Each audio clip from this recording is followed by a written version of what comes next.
Yeah, and I loved having my manners, having manners. It's weird being in New York City and having manners, but no. Yeah.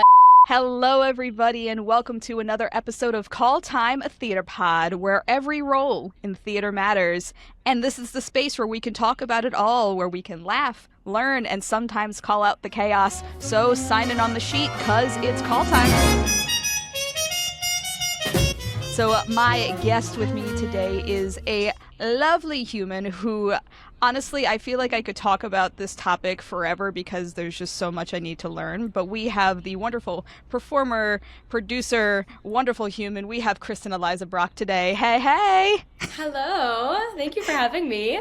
So happy to have you here. So exciting. Yeah, and I'm excited to get into it today. But just for a little taste, let's see what's going to be happening on today's show, shall we? We don't have understudies. We don't have understudies on my ships. We didn't have swings or understudies. Cocaine. Everyone who gets seasick and uses cocaine. Yeah. And you either like it or you sink or swim. You sink or swim, quite literally. Wasn't that great? Yeah. Oh my gosh. I loved that. Stellar. Stunning. Meant for the camera, Incredible. you are. Just true. Truly. It's true. Truly, truly. So, I got a question for you, Kristen, to start us off. I'm ready. In my heart of hearts, I truly believe that there is good theater cringe and bad theater cringe. And I would love to know what you would put in those categories. Oh, that's a great question. I am a personal believer that there is such a thing, like if I'm cringing in the audience, sometimes that is because they are just an incredible performer and they're giving the performance of their life. So sometimes I can't tell if I'm cringing because something is like not great or if it's just so incredible that I can't even properly take it all in. Just overwhelmed. Yes, like just the overwhelmness of it or just the vulnerability and genuineness of it. So I guess that's my answer. I was trying to come up with right now something as a specific example, but I think that's my answer. Honestly, though, I think that really covers both bases because the whole thing of cringe is that it makes you feel something so overwhelming that you go, God. Yeah, and I think that that's impressive. Like, yeah. I think that's an impressive accomplishment. So, yeah. Good or bad. I love that. I love that a lot, actually. Amazing. So, our topic today is kind of a part two, because we're going to be talking cruise ship theater today, and which I'm very excited about because our last episode that we had that feature with was with my friend Joe, who worked on the technical side of cruise ship theater, a stage manager, company manager, all of the wonderful things that help keep it all together. But now we have your perspective, Kristen, as a performer for cruise lines. So I wanted to start off, though, because this was sent to me very recently, and when I mean recently, I mean this morning, of a cruise line that was set to have Beetlejuice as a part of their seasonal lineup, and it kept getting delays and more delays, and then they just straight up canceled it. Like canceled the whole entire run, and this is the second instance of that. Cruise line canceling their show. Their last show they canceled was Jersey Boys. And so besides knowing your thoughts and feelings on that, I wanted to know if you think that, for whatever reason they decided to cancel, whether it be due to technical or, performer based, do you think that there is, I don't know, like a specific expectation set by cruise liners, companies, and vacationers what the entertainment should be in terms of quality, specifically, like anything that you think about that? Absolutely. I believe that everyone's expectation is that it's going to be quality entertainment. The people that they are hiring are incredible. Everyone I've worked with is incredible. And the shows are always fairly high quality for what they are capable of doing on a cruise ship. There's been many instances where we personally had to cancel shows just because of weather or things like that. Like, it's just not doable and it's unsafe for us as performers. I also think that as a musical theater person, I love going on cruise ships and seeing big shows like Beetlejuice and Mamma Mia and all these incredible shows they have. But I also, as someone who's performed book shows on cruise ships, think it's an interesting crowd because it's just, you're seeing this Broadway quality show for free. I mean, it's just a different world. And the etiquette is quite different because it's 10 p.m. on a Saturday night and you're on a cruise ship and, you know, they're like, oh, I'm drunk, but Mamma Mia's on in an hour. So it's, you know, the priorities are so different than what it would be in the real world. I personally enjoyed performing production shows more, the ones where we were just singing Shania Twain and country music and, you know, Lady Gaga, because the audiences ate it up, because that's what they were there for. So I think the expectations are honestly, it feels more intense on the cruise lines and on the performers I think the crowd is a lot less picky than you would think. I think they care a lot less about that than some of the entertainment industries put on themselves as pressure to put on a Broadway quality show, which is impressive. It's incredibly impressive. Oh, yeah. And I always love seeing it as a guest, but I would be just as happy with a Beatles tribute, you know? So it's like, it's just, you know, it's where you are. It's the scene. Yeah, it's the scene, and I would say other than, like, a Disney cruise line, which when you do anything Disney, you know exactly what you're getting for sure. and what kind of entertainment would more than likely be on the cruise ship. And so I will admit that is actually the only cruise I've ever been on was a Disney cruise. So I love a Disney cruise. It was truly one of the best times of my life. I got to perform with the mouse himself. Like it was amazing. But I haven't been on any other type of cruise, so this is truly an education for me as to I don't want to be like what the normies are, but like what the normies cruise ships are. And I think sometimes also a lot of it has to do with contracts. So I know that like sometimes, I know Beetlejuice was on a ship a cruise line that I worked on, so they did do it. And sometimes the rights, they just end up not being able to negotiate it again because of finances and things like that. So I know a lot of the times they just have to end abruptly because of the negotiations. Would a contract end for somebody while they were currently in it and they're like stuck on the boat? Has that ever happened? I have heard of a cast that their contract did get cut early because of, I think it was like a finance thing with the rights or something. I'm not actually sure why, but they did get taken off of their contract 3 months early. But the second the show was canceled, they packed their bags and left. They didn't get stuck on the ship, but they did get their contract null and void. So I've seen that happen, but it's rare. It's very rare. Usually they could finish out the contract with the length of what the contract was with the rights, and then they go from there, if that makes sense.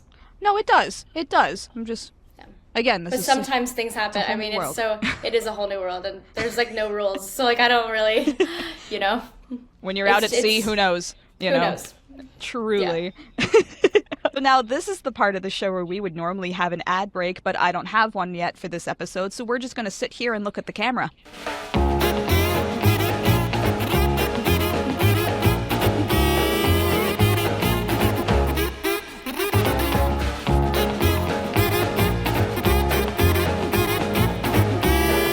All right, and we are back here at Call Time at Theater Pod with Kristen Eliza Brock, and we're talking cruise ship theater.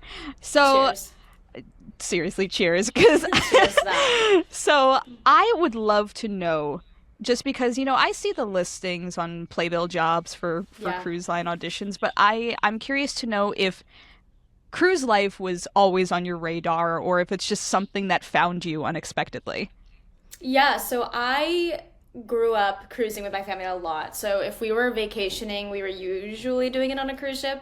So I did a lot of the Disney as a child, all of those sorts of cruise lines. So I loved it, and I knew it was something that I wanted to do. I just wasn't sure when it would make sense in my career for me to do that. And luckily I had some connections with the cruise line that I worked with. So right when I was graduating, I got contacted by someone casting something, and they were like, do you want to audition for this show? And I was like, sure. So I sent in a tape, and then a few weeks later got a contract and flew down, like literally 3 weeks after I graduated college. So that worked out incredibly, because I always recommend it to people who are wanting to move to New York, or just, you know, finish school or graduate college and want to just save. It's an incredible attribute to your finances. So I was like, this is a perfect time for me to do this. And it was definitely game changing for me. And I fell in love with it. It's addictive. But I did always want to do it. I just wasn't sure if it was going to be in the cards for me. And it just happened to work out. And I was like so ready for it when it did. Love that. It's truly a wild adventure too, to think that you just, pick up your life and go live on a boat for however long. I mean, how long was your longest contract? My contract was 9.5 months, but I was on board for 7.5 for my longest one. So it's not, it's long, but it's not anything crazy. I think they actually just changed that, and the minimum now is like a year. Oh, wow. Because they're trying to save rehearsal finances or something. I'm not sure, but they just extended the contracts, I heard, which I think would be too long for me. I think the 7 months was like perfect. And how many contracts did you do? I did 3. 3. Okay. Yeah. Were they back to back, or were they just like they were breaks all in between? Fairly back to back. 2 were back to back, and then I did 1 where I was like, okay, I'm done. And then me and my now fiance, we met on our first contract. We were like finished, and then decided we were gonna just do 1 more. We were like, oh, let's do another one, and then jumped on another one after like 5 months of being in the city.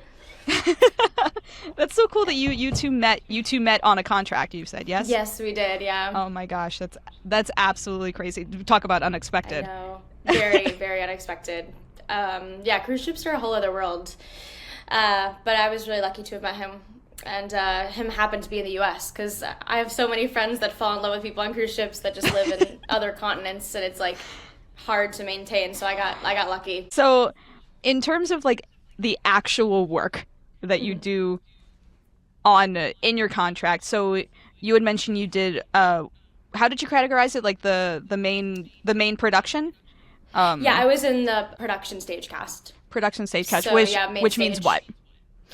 We performed on the main stage 4 or 5 times a week. So the main theater, that was where we were performing. They also do have performers that do like lounge sets or like little things around the ship, but we were the main cast for the main stage of the ship. Okay, cool. And so just based on the last conversation I had about this as well, when you weren't performing, were you also doing things like bingo and shuffleboard and like I reference it as the love boat, because that's just where my brain goes, but it's very much like, you're basically a part of the regular staff as well. Yes, so my first contract I wasn't. I was just a singer. So I did nothing but perform, which was incredible. And it was a larger ship, so they had a team that did those things specifically. They had like an entertainment team. The second contract I did was a 6-star luxury cruise ship, so the staff was like a quarter of the size, and there was only like 500 guests. So we did double as the entertainment team. So we would play games sometimes, like once a week we'd have to go out and host a game. Like each of us would do one every day for every other week. And that's like all we did. It was really very chill. We did that. We like hosted parties. We'd sing at like deck events, and we did a lot of other entertainment things that I didn't have to on the first contract, but it was still so minor and fun, and it was always a blast. It's gonna sound like a silly question, but it's the first thing I think of is what does it feel like to be performing on a moving ship? I'm assuming you can feel it sometimes. Yeah, you can feel it most of the time. I think I got used to it after a while, but we did one musical that I was a part of, was called, if you're familiar with Swing, the musical. Yeah. I love Swing. That was the first show I did, but the dancing in that and the lifting and the throwing that the dancers are doing was like on a moving ship was insanity. I think that the heels were my hardest. I fully believe it was harder to stand still. Like, the dancers will fight me on that, and I totally respect everything they were doing, but like they'd be like dancing and they were flawless, and then you'd see a video of the singers just staying there singing and like falling all over the place, and I was like, I feel like I would rather be moving. I don't know. I it's probably an unfair statement of me because the dancers were like working their asses off, but you just get used to it. But when it's stormy, it's hard to, you're just tripping, and it just becomes an expectation. Like, I fell so many times, and it was just like, well, I fell tonight. It just happens, and it kind of becomes the norm, unfortunately. Yeah, I mean, it's how long do you feel like it took you to get your sea legs? It didn't take me that long because I think I cruised so much in my young life. But like my fiance, for example, his very first contract was the first time he'd ever been on a cruise ship. So he was sick for like the first 2 weeks. Like he couldn't, like he was just nauseous for 2 weeks, him and a couple of our friends. So I think it probably takes about a week for it to feel natural. But then it gets to the point where when I got off the ship after 8 months, standing on normal land felt weird. Like I felt like I was still moving. And so you have like, it's just like the transition on and off are equally as strange. So yeah, it's like for me, it's like after I get off the treadmill and I'm like walking at a normal pace and I'm like, why am I moving like, so fast? Yeah. Hello. So it's the exact same thing. Interesting. Okay. So, you had mentioned you fell, you've fallen, but like, is there anything that's ever happened during a show where you're like, that's wild? I can't believe that happened. Oh, I can't even. So many things. There was we had one show that we had to cancel because one of our fly systems broke during during a show. It was swinging so heavily, and it was a set piece from a different show, so it wasn't even the same show. Oh no! And we're all on stage, and it just snaps. And we all like look above us, and everyone just like scatters off the stage, and they're like canceled. Oh my goodness. Things like that. And I actually have been lucky. I haven't experienced anything insane. I know plenty of stories, but personally, we just kind of had to fight through it. And that's kind of the craziest it got. But something that is not crazy to me is probably crazy to someone else. So I'm wrong. Enough. Like something that became normal to me is probably so unbelievable for someone who's never performed on a cruise ship. What are some adjustments you've had to make while performing on a ship, like not even like for rockiness or choppiness or just any kind of adjustments you feel like have definitely are adjustments you wouldn't normally make as a performer on land? That's a good question. I feel like one of the larger things is just knowing what are your like necessities, I guess, like literally what are your necessities, because when you're traveling like that, like when I get sick, it's like, and I ran out of Zicam, which I take every day here, you're literally just running around to Italy looking for something that might work. And I got sick trying things that just were not what I thought they were like 100 times. So I think like one of my biggest adjustments was learning, just really sticking to necessities and trusting my body, because when I would try something new, it was like way worse than just kind of fighting through it. That and learning other people's tracks, I guess, which is a normal thing, but like we don't have understudies. We don't have understudies on my ships. We didn't have swings or understudies. I didn't know that. Yeah, when things would get canceled, we would just do a reblock or we would cancel. But a reblock meant that we were just redoing the show without a person or two. So we would have to completely do the show and just redo everything and remove those two persons' tracks. Wow. So that was a big adjustment for me, because it also was, I was never trained to cover anyone, because I'm not a swing. I was, one of the lead singers. So it wasn't my job to learn another track, and I was never asked to. But the second one of my other singers got sick, they were like, well, Kristen, you're going on. So then I was like, oh, I didn't learn that track. So that was something else that was like, I believe that if you can survive a cruise ship, you can survive just about anything, because they will throw anything at you. And honestly, for me, it was very rewarding, and I grew a lot as a performer, like more than I could have ever imagined. I was just talking to a friend about this the other day, is you're doing a lot of the time multiple shows. And for me, my first contract, I was doing a book show that I was definitely well cast for. It was a role that I felt very comfortable in, but we also did 3 other shows that were just completely different themes, completely different eras, completely different voice types. And it's funny because I don't know how they cast it, but to me it was like, oh, I got cast for this, but I'm still having to do these 3 things that I probably would never be in real life. Like I would probably never be an alto Shania Twain in real life, but that's who I'm playing in this show. But then over here I'm playing a soprano, like ingenue diva. So it's like, it was interesting getting cast for one show, but then having to mold myself into something completely different to cater cruise ships, lifestyle. Yeah. We had to do like 4 or 5 different things that were all completely different, and they expected you to be incredible at all of them, which is your job, so I get it. And I made it work. But it was a learning curve for sure, and forced me to learn things that I probably never would have been fit for in the first place, if that makes sense. Yeah, it's like you have an opportunity to try very Something versatile new. things and something new that you wouldn't normally get to. And what a way to explore your range. For sure. I love that a Yeah. lot, I actually. loved Literally it. forced to explore range. I Exactly. love Because I that. was like very much not a pop rock girl. And that's what a lot of our industry is now, but I was very musical theater coded. Oh, And yeah. then I did the cruise ships and I came out of it and I was auditioning for all these pop musicals and I was getting callbacks for, all these things I probably never would have been considered for before. And I was like, amazing. Like, I was like, thank you, cruise ships, because I wouldn't have probably explored my Dolly Parton and Lady Gaga Yes. roots if I wasn't thrown into it and forced to make it work. So, I love um, that. I actually like really appreciated it and loved that side of it. But it was a learning curve for sure. Oh, I bet. I bet. As musical theater changes, specifically, I feel like we don't necessarily get the opportunity to really jump jump in and For try sure. something new. So I'm really glad that you had that opportunity as well cuz Yeah, like me too. growth. I love that kind of growth and you always surprise yourself too. Yeah, that was that too. I was like, oh, I can absolutely do this. I just never would have tried, probably. Yeah. And But now you can do everything. now I'm well Anything, every. rounded. Yes. So, was there ever a moment when you're on board and you're doing your thing and suddenly you think, "Oh my gosh, what am I doing here? I'm on a boat in the middle of the ocean. Where am I?"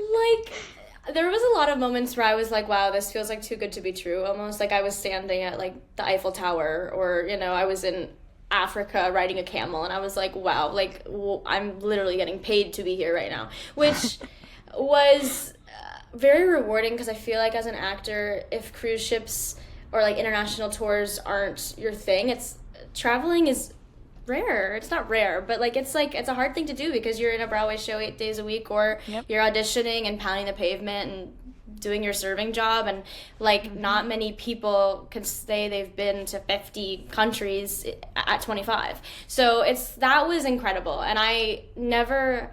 If anything, I was disappointed in myself for how much I loved it. Like, I am the kind of person that could do 15 contracts in a row and be so incredibly happy. I would have absolutely loved to do more if I didn't really want to be successful in the New York scene. But if you do, then it's hard because New York is so fast paced. You leave for a year, you come back, no one remembers who you are. So Oh man. that's totally fair. Like it's like I walk into an audition room and they're like, "Oh, where have you been?" And I'm a completely different person. So it's very difficult in that sense. But if it's something that you love and you're open to just doing cruise ships for 10 years and that's what you want to do, it's so rewarding and it is so incredible. And I would have done it forever. But no, I never was like, what am I doing here? I have to leave, I guess. That's my answer. I was never Well, no, like, that's get me good. off. But I do know people that were like, I'm so done, get me off. But I was never like that. I really did love it. And that was kind of a battle in itself. No, well, I don't want to be like, oh, I was expecting you to want to jump ship at some point, but no, obviously you were there for a reason. It's your job. You Yeah, wanted to be there, and all the opportunities that come with it are just perks. for sure. That's a And it's a personality. Like it's a yeah, type. It's made yes, for some people, it's not made for others. And it depends on your preferences, really.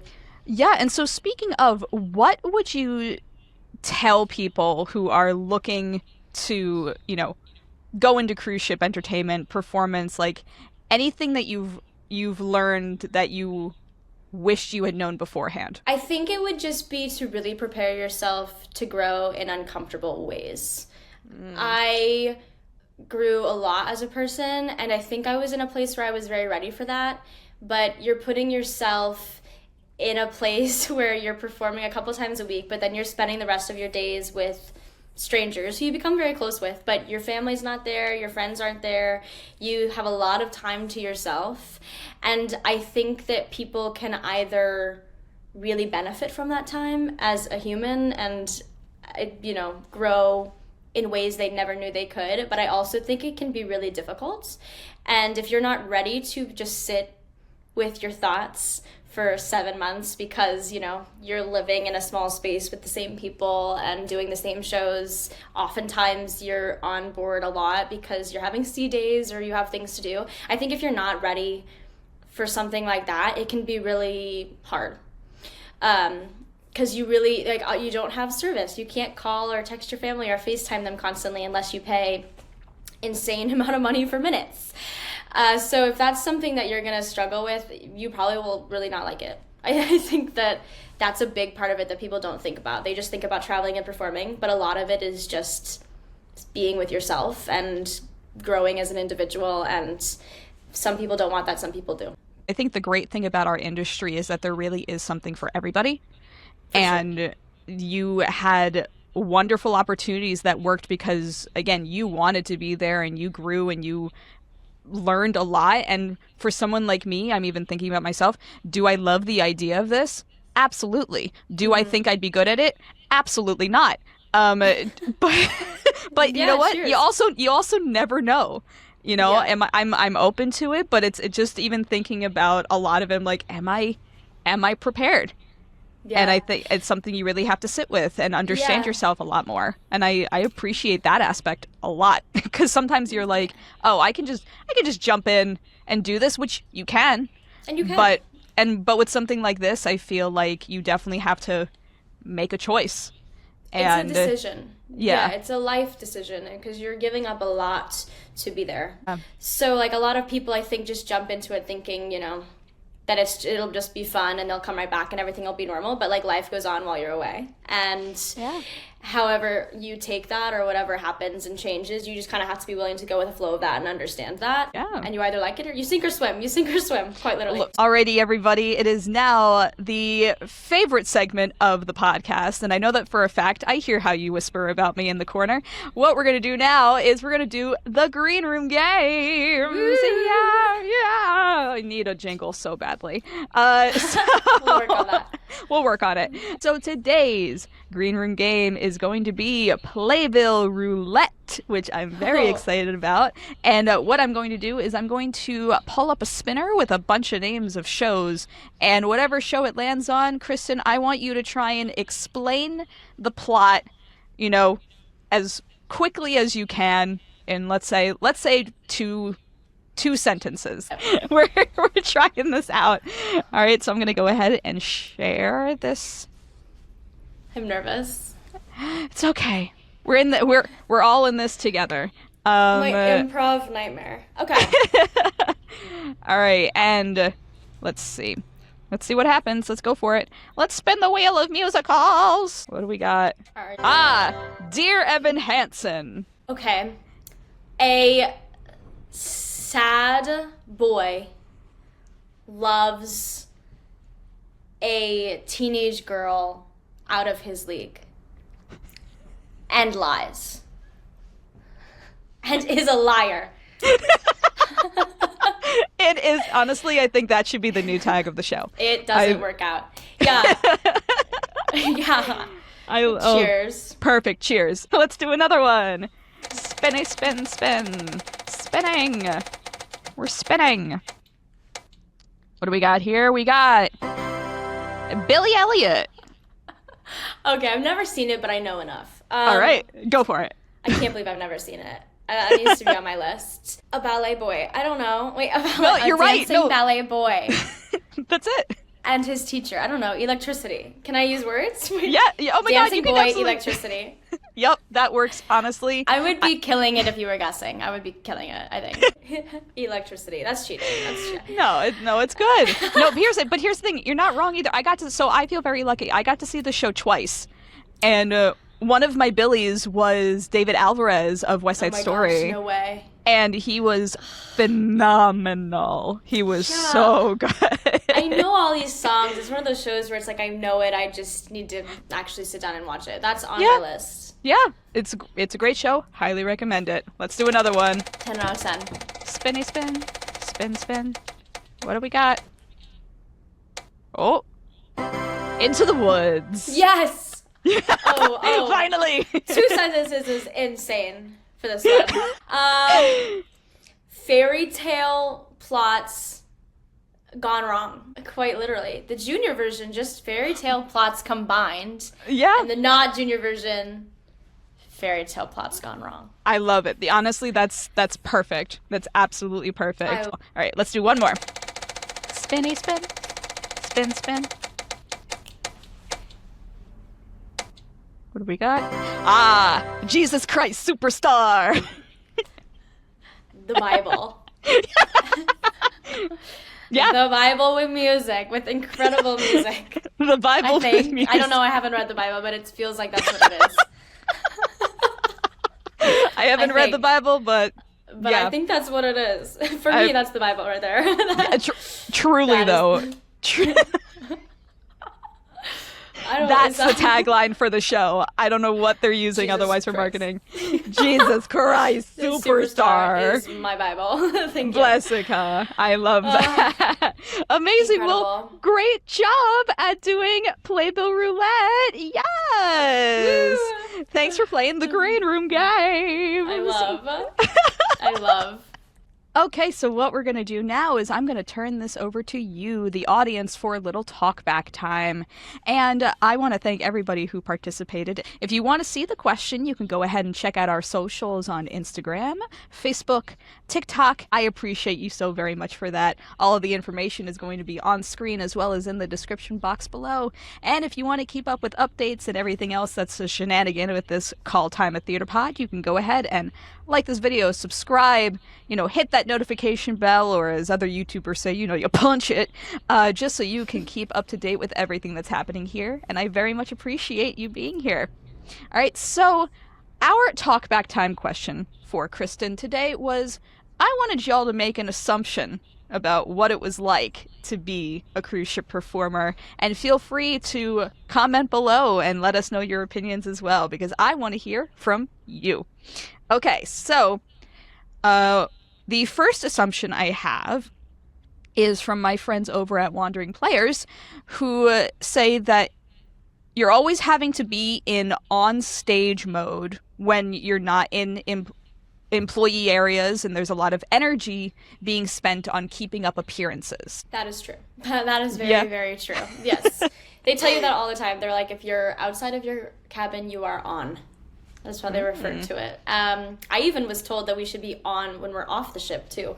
When because we're representing the ship, even if we get seen off the ship. Which I don't know if I necessarily agree. I mean, I get it, but it's also like, that's my own time. But it's very true. The second I saw a guest off, I was like, okay, I'm going to pull it together now. But, yeah, that is true. Ooh, does that get draining ever? Yeah, I think that was like another really weird thing coming off the ship. Like, I'd be in New York City and I was like holding the doors for people and being like, welcome to McDonald's. Or like I would like get out of the way, like, because the way you're trained for the ship is obviously the guests are always the priority. So I would always hold the door. I'd always wait to enter the theater until everyone had entered. And so like when you come back to real life, it's like, oh, I can like prioritize myself again. And I don't have to, bow down to people on the street. Because it's like manners plus. Yeah, and I loved having my manners, having manners. It's weird being in New York City and having manners, but no, it's very real. Like, I appreciated it for that sense. I was like, okay, I feel like a kind human being again after, But, and those carry over for sure. But it's also like, it's just funny because no one else is doing that ever. So there you go. Cheers. Yeah. All right. So my next assumption is from my dear friend Scruff here, who says, I'd assume you get free meals while working on the ship. Oh, yeah. Yeah, everything's free. I would, yeah. That's that must all be provided. Great. There are some specialty restaurants where we would have to pay, like if we really wanted to go to the sushi restaurant or things like that, the places where they would charge guests, we also would have to pay. Some gave us a discount. There were rules. But yeah, the buffets and everything, we were fed for free. Favorite thing from the buffet? Saving a lot of money. Oh, the fried rice.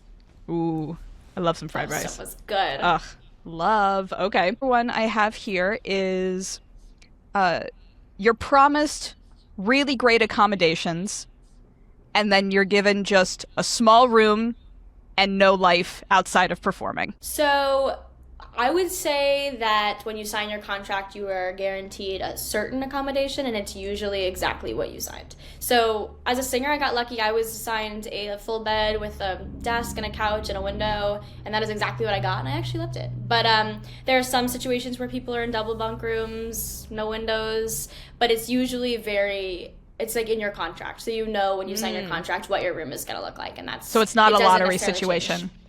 No, it's not. I think sometimes like if you become the dance captain, there's room for negotiation from your initial contract. So like if you did sign for a double room bunk bed and then you get a larger position once you're in rehearsals, there's negotiation to maybe upgrade it. But very rare, no one's usually, they know what they're getting, and it's not usually like a downgrade. You're never going to walk in and have something that you just didn't expect at all, I would say. I haven't experienced that with any of my casts, and it's usually fairly upfront. So that's that. And then it's true, we do perform, and then our lives is getting off the ship. I mean, I would say I had a life, but it was because I was in some really cool places. So I was getting off and getting to like travel for a living, and then I would go home and perform and go to bed, go to the gym. Yeah. Plus you met your fiance. Cool. You met your fiance doing the contract, which is crazy. Yeah, so we definitely have lives. They're just interesting. They're weird. Like it's not like a typical, it's not what you would think, but it's not like we perform and then get locked in our rooms or anything like that. Like we have a lot of freedom. So we have a lot of freedom. Yeah, it's not like a 9 to 5 and then a 5 to 9.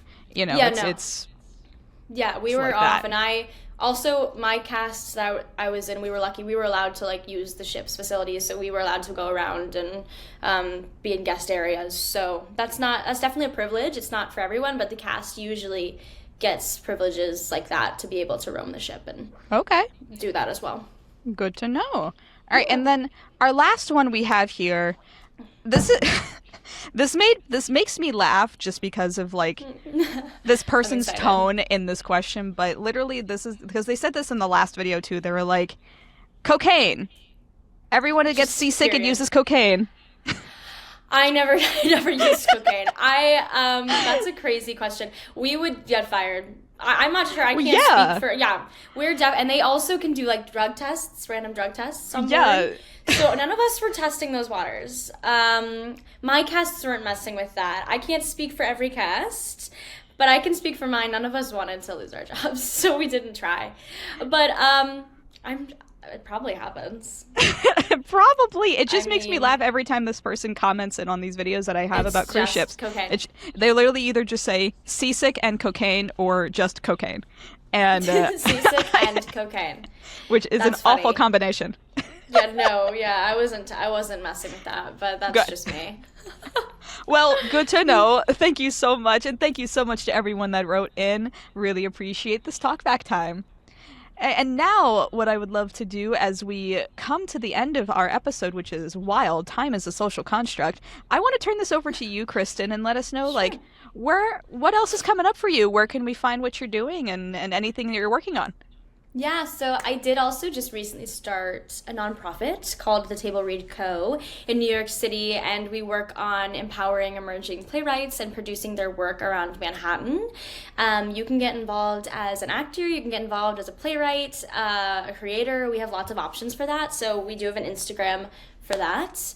But I am an actively auditioning equity actor in New York. I've had some cool projects recently, but it is audition season again, so I'm really just throwing myself back into that. And I also just started a podcast with my best friend Audrey called Quiet in the House, which we are starting to promote. It's a theater girl podcast of us just chatting about our lives and experiences, because there are so many of them. You can find me on Instagram, YouTube, TikTok. I post a lot regularly on all those platforms because I do some influencing stuff too for TikTok and YouTube. It's not hard to find me. So that's a little bit about me. That's wonderful. And we're going to have all of the information where to find you on screen in the description box below. Thank you. Kristen, it has been such a pleasure talking to you today about this. And I am really looking forward to everything that's coming forward for you in your company as an actor. I can't wait to see what you're in next. And you're welcome back anytime, truly. Thank you so much. It was lovely meeting you. You're so lovely. This is so cool. Thank you so much. Such a unique podcast. I had such a blast. So thank you so much. And it's growing every day, you know. Cheers. So. Yes, no, that's great. Truly. So thank you all so much for signing in on the call sheet for this episode of Call Time, a Theater Pod. My name is Marisa Helene Mast. You're the audience. Bye-bye.